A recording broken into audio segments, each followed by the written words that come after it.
Hello guys, welcome you to Kyra classes. This is my third video of class 10th biology, chapter 6, life processes. In the previous video, we have already studied about nutrition in detail. Now in today's video, we will study respiration in detail. So let's start it. Respiration. During respiration, the digested food materials are broken down to release energy in the form of ATP. तो respiration क्या होता है, किसे कहते हैं? तो respiration उस process को कहते हैं जिसमें आपका फूड जो है वो टूटता है और टूटने के बाद वो एनर्जी रिलीज करता है किसके फॉर्म में? एटीपी के फॉर्म में। तो सिंपल सी बात, अगर मैं ह्यूमंस की बात करूं तो ह्यूमंस जो हैं ग्लूकोज लेते हैं बेसिकली। तो क्या होता है, वो ग्लूकोज जो है वो ऑक्सीडाइज होता है और ऑक्सीडाइज होने के बाद जो वो ग्लूकोज है वो एनर्जी रिलीज करता है। और वो किस फॉर्म में होती है एनर्जी? वो होती है एटीपी के फॉर्म में। Depending on the requirement of oxygen, respiration may be of two types. अब ऑक्सीजन का रिक्वायरमेंट है या नहीं है, तो रेस्पिरेशन इस पे डिपेंड करके दो टाइप्स में डिवाइडेड है। पहला है aerobic respiration. It occurs in the presence of air, oxygen. तो एरोबिक रेस्पिरेशन क्या होता है? जो कि एयर की प्रेजेंस में होता है। तो जो भी रेस्पिरेशन अगर एयर या ऑक्सीजन की प्रेजेंस में हो रहा है तो उसे मैं क्या कहूंगी? Aerobic respiration.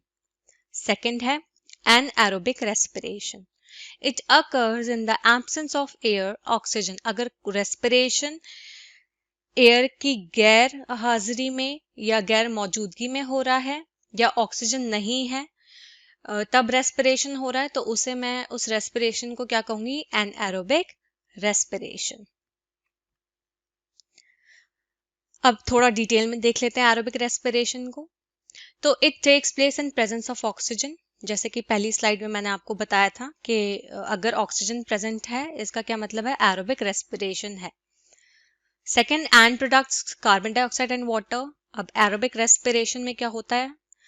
जो एंड प्रोडक्ट्स हैं, जो फाइनल प्रोडक्ट्स हैं, वो कार्बन डाइऑक्साइड और वाटर होता है, CO2 एंड H2O होता है। Next, more energy is released. ज्यादा एनर्जी एरोबिक रेस्पिरेशन में निकलती है, रिलीज होती है। Next, takes place in cytoplasm and mitochondria. तो एरोबिक रेस्पिरेशन कहाँ होता है? सेल के साइटोप्लाज्म में होता है और माइटोकॉन्ड्रिया में होता है। Next, complete oxidation of glucose takes place. Aerobic respiration का क्या मतलब होता है? ग्लूकोज जो है वो पूरी तरीके से ऑक्सीडाइज होना उसका। Next, it occurs in most organisms. ज्यादातर ऑर्गेनिजम्स में एरोबिक रेस्पिरेशन होता है। एरोबिक रेस्पिरेशन की एक इक्वेशन है जो यहाँ नीचे दी गई हुई है। जैसा आप देख सकते हो कि ग्लूकोज क्या होता है? पायरुवेट में कन्वर्ट। पायरुवेट जो है वो फाइनल प्रोडक्ट्स दे रही है आपके CO2, H2O और एनर्जी। जैसे इसके अंदर सेकंड पॉइंट में लिखा हुआ है कि इसके एंड प्रोडक्ट्स हैं कार्बन डाइऑक्साइड एंड वाटर, ऐसे ही जो ग्लूकोज है, glucose then converts into pyruvate and finally this pyruvate molecule किस में कन्वर्ट हो जाता है? कार्बन डाइऑक्साइड, वाटर और एनर्जी में। अब हम एनएरोबिक रेस्पिरेशन के बारे में जान लेते हैं। तो it takes place in absence of oxygen. जैसे कि मैंने आपको पिछली स्लाइड में भी बताया था कि एनएरोबिक रेस्पिरेशन कब होता है? जब ऑक्सीजन प्रेजेंट नहीं है। जब एयर प्रेजेंट नहीं है तब क्या होता है? Anaerobic respiration. इसके एंड प्रोडक्ट्स क्या हैं? Ethanol and carbon dioxide. Third, less energy is released. तो एरोबिक रेस्पिरेशन में देखा जाए तो ज्यादा एनर्जी रिलीज हो रही थी और एनएरोबिक रेस्पिरेशन में देखा जाए तो एनर्जी जो है कम रिलीज होती है। It takes place only in cytoplasm. ये सिर्फ साइटोप्लाज्म में होता है सेल के। Next, incomplete oxidation of glucose takes place. जो मैंने आपको बताया था रेस्पिरेशन क्या होता है? Oxidation of glucose molecule. अगर वो ग्लूकोज मॉलिक्यूल पूरी तरीके से ऑक्सीडाइज हो रहा है, मतलब कंप्लीटली ऑक्सीडाइज हो रहा है, तो है वो एरोबिक रेस्पिरेशन।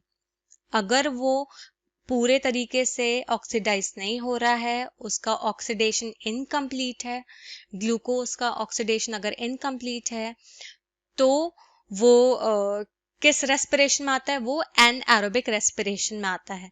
तो एनएरोबिक रेस्पिरेशन में जो ग्लूकोज का ऑक्सीडेशन है वो इनकम्प्लीट होता है। Next, it occurs in certain bacteria, yeast, and certain tissues of higher organisms. Example, in human during vigorous exercise, when the demand for oxygen is more than the supply, muscle cells respire anaerobically for some time. अब देख लेते हैं anaerobic respiration किन किन organisms में होता है। तो वो बैक्टीरिया में होता है, ईस्ट में होता है, कुछ हायर ऑर्गेनिजम्स के टिश्यूज में होता है। एग्जाम्पल के तौर पे ह्यूमंस की बात करते हैं। जब ह्यूमंस बहुत ज़्यादा इंसान जब एक्सरसाइज कर लेता है तो थोड़ा मसल्स में दर्द स्टार्ट हो जाता है, मस्कुलर क्रैम्प्स आने लगते हैं। वो क्यों आते हैं? वो इसलिए आते हैं क्योंकि जो टिश्यू सेल है वो ज़्यादा ऑक्सीजन की डिमांड करता है, लेकिन जो उसको ऑक्सीजन मिल रही है वो जो है वो इतनी नहीं मिल रही जितनी उसकी उसकी डिमांड है। तो बेसिकली वो उसकी डिमांड को फुलफिल नहीं कर पाता।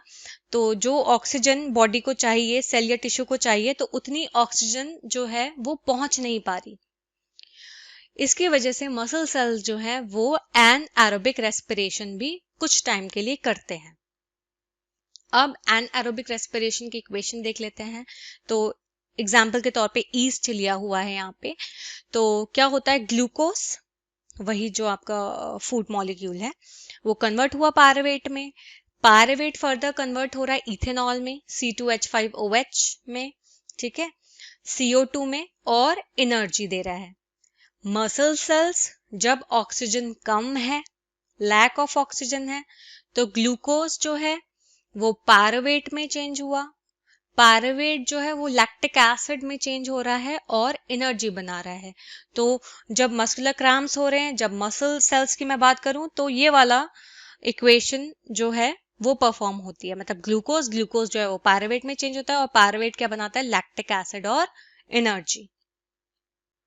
Some common features of respiratory organs देखते हैं। First, large surface area. ठीक है, रेस्पिरेटरी ऑर्गन के कुछ कॉमन कैरेक्टरिस्टिक्स या फीचर्स हैं। पहला है लार्ज सरफेस एरिया। इनका सरफेस एरिया बहुत बड़ा होता है। और वो क्यों होता है? For greater rate of diffusion of respiratory gases. Respiratory gases की बात करूं तो वही CO2 और ऑक्सीजन है, आपका कार्बन डाइऑक्साइड और ऑक्सीजन है। तो सरफेस एरिया ज्यादा होने का मतलब है ज्यादा रेट से डिफ्यूजन हो रेस्पिरेटरी गैसेस का। Second, thin permeable walls. जो परमिएबल वॉल्स होती हैं वो पतली होती हैं to ensure easy diffusion and exchange of gases. उस थिन परमिएबल वॉल्स की वजह से डिफ्यूजन आसानी से होता है और एक्सचेंज ऑफ गैसेस आसानी से हो पाती है। Third, extensive blood supply. Blood supply बहुत ज्यादा एक्सटेंसिव होता है। Respiratory organs are richly supplied with blood vessels for quick transport of gases. Respiratory organs जो है वो ब्लड वेसल्स के साथ बहुत ज्यादा, रेस्पिरेटरी ऑर्गन्स में ब्लड वेसल्स बहुत ज्यादा सप्लाइड होती हैं, जिससे ट्रांसपोर्ट जो है गैसेस का वो जल्दी से जल्दी हो सके। अब हम गैसियस एक्सचेंज इन एनिमल्स देख लेते हैं कि किस तरह से एनिमल्स में गैसेस जो है वो एक्सचेंज होती हैं, और गैसेस में CO2 और O2 ही हैं। तो पहला है टेरेस्ट्रियल एनिमल्स। वो एनिमल्स जो अर्थ पे रहते हैं। Terrestrial animals take oxygen from the atmosphere. Terrestrial animals oxygen किससे लेते हैं? अपने एटमॉस्फेयर से। दूसरे हैं एक्वेटिक एनिमल्स जो वाटर में रहते हैं। They take oxygen dissolved in water. जो वाटर में डिजॉल्व ऑक्सीजन है, जैसे आपको पता है कि H2O है वाटर का केमिकल फॉर्मूला, इसमें हाइड्रोजन भी है, ऑक्सीजन भी है, लेकिन ऑक्सीजन डिजॉल्व फॉर्म में है, तो वो जो डिजॉल्व्ड ऑक्सीजन है उसको लेते हैं वाटर से। Oxygen content is low in water, therefore they breathe faster. Oxygen का जो कंटेंट है वो वाटर में कम होता है, जिसकी वजह से उन्हें जल्दी जल्दी ब्रीथ करना पड़ता है। नेक्स्ट अब हम देख लेते हैं gaseous exchange in plants. Plants में किस तरह से गैसेस एक्सचेंज होती हैं। तो जिस प्रोसेस से गैसेस एक्सचेंज होती हैं प्लांट्स में उसे कहते हैं diffusion. Direction of diffusion depends on environmental conditions and requirement of the plant. अब जो डिफ्यूजन प्रोसेस है, डिफ्यूजन का क्या मतलब होता है? डिफ्यूजन का क्या ये मतलब होता है कि गैसेस जो हैं वो किस तरह से उनका मूवमेंट होता है from higher concentration to the lower concentration. तो डिफ्यूजन का मतलब होता है movement of gases from the higher concentration to the lower concentration. अब इसका जो डायरेक्शन है डिफ्यूजन का वो दो फैक्टर्स पे डिपेंड करता है। तो पहला है एनवायरमेंटल कंडीशंस, एनवायरमेंट की कंडीशंस कैसी हैं, और दूसरा प्लांट को क्या रिक्वायरमेंट है, प्लांट की क्या रिक्वायरमेंट है। Now next day time. Day time में क्या होता है, दिन में क्या होता है, carbon dioxide given out during respiration is used for photosynthesis. जो कार्बन डाइऑक्साइड प्लांट्स दिन में देते हैं रेस्पिरेशन के थ्रू, उसे वो यूज करते हैं फोटोसिंथेसिस के लिए। Therefore only oxygen is released which is a major activity during the day. इस वजह से सिर्फ ऑक्सीजन रिलीज होती है जो कि दिन में जो मतलब it is a major activity during the day. तो ऑक्सीजन का रिलीज करना एक मेजर एक्टिविटी है during the day. Next night time में, रात में क्या होता है, only respiration takes place. Night time में फोटोसिंथेसिस तो नहीं होता है, सिर्फ रेस्पिरेशन होता है। Therefore only carbon dioxide is released. सिर्फ कार्बन डाइऑक्साइड रिलीज करते हैं जो कि मेजर एक्टिविटी है ड्यूरिंग द नाइट। अब ह्यूमन रेस्पिरेटरी सिस्टम के बारे में पढ़ लेते हैं। अब ह्यूमन रेस्पिरेटरी सिस्टम कैसे डिवाइडेड है, इसका स्ट्रक्चर ह्यूमन रेस्पिरेटरी सिस्टम का वो देख लेते हैं। तो पहला है external nostrils, then nasal cavity, उसके बाद ट्रेकिया, ट्रेकिया के बाद ब्रोंकाई, ब्रोंकाई के बाद ब्रोंक्यूल्स एंड फाइनली एल्वियोलाई, जहां पे एक्सचेंज ऑफ गैसेस होगा। मतलब CO2 और ऑक्सीजन का एक्सचेंज होगा, और वो किस स्ट्रक्चर में होता है, तो वो एल्वियोलाई में होता है। Second, rings of cartilage present in the throat ensure that the trachea air passage does not collapse when there is less air in it. Throat के अंदर आपको रिंग्स ऑफ कार्टिलेज मिलती हैं जिससे जो ट्रेकिया है, और ट्रेकिया क्या है, आपका ट्यूब लाइक स्ट्रक्चर, ओके, तो वो एयर पैसेज की तरह काम करता है, एयर को रास्ता देने के लिए काम करता है, इट इज एयर पैसेज। तो वो कोलैप्स ना कर सके जब हवा या एयर कम हो।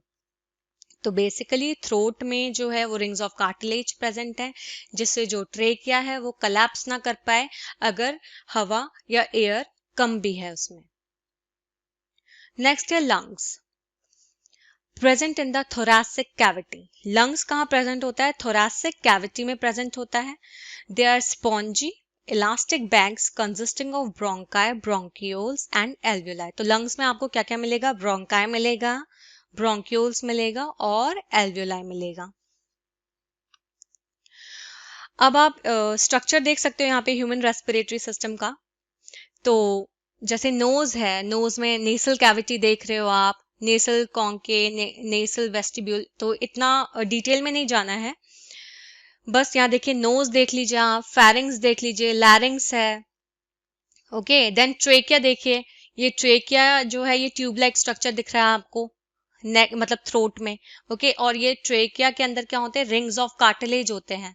ये रिंग्स ऑफ कार्टिलेज क्या करते हैं, ये कोलैप्स नहीं होने देते हैं ट्रेकिया को। फिर ये ट्रेकिया डिवाइडेड है, ये लंग्स में आपको दिख रहा होगा ब्रोंकाई, ठीक है। ये दो ट्यूब्स में डिवाइडेड है ये ट्रेकिया, ये दो ट्यूब्स क्या बना रही हैं, आपके ब्रोंकाई।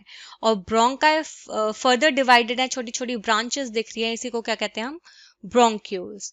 और फिर फाइनली जो ब्रोंक्यूल्स हैं वो एल्वियोलर सैक में जाके टर्मिनेट हो रहे हैं। और एल्वियोलर सैक के अंदर क्या है आपके, यहाँ राइट हैंड साइड पे आप देख सकते हो, ये मैंने दिखा रखा है, ये है पूरा आपका एल्वियोलाई का स्ट्रक्चर। ये बलून लाइक स्ट्रक्चर दिख रहा होगा आपको, ये बलून लाइक स्ट्रक्चर क्या है आपका, एल्वियोलाई। और यहीं पे क्या होता है, गैसेस का एक्सचेंज। लंग्स के नीचे आप देख सकते हो डायफ्राम है, ओके।